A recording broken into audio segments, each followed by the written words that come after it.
Being the first corset I've ever made, I thought I would tackle steel boning. And this stuff is incredibly hard to cut, and then it has to be shaped and filed down so that it doesn't poke through the material. So this took a very long time to get each of the bones prepped.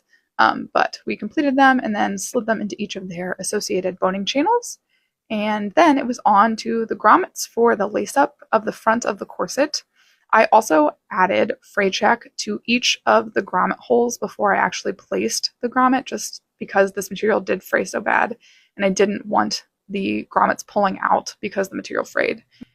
And I didn't film it, but there's also interfacing between the lining and the shell where the grommets are.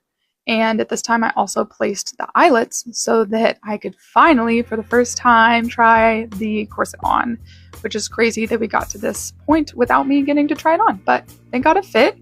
And we could move on to the embellishments, which I was so excited about. I had these little pearls and lacing, and I did want to point out in this clip, you can see the one place where my red ink does plague me and come through to the front of the garment. This is the only place. Everywhere else, it's only on the lining layer. And I'm sure that there's a way to get that out of there, but I did just want to point out that's the one place that the red ink did escape onto the front of the garment. But I finished all of my embellishments and made it look nice and put the lacing up.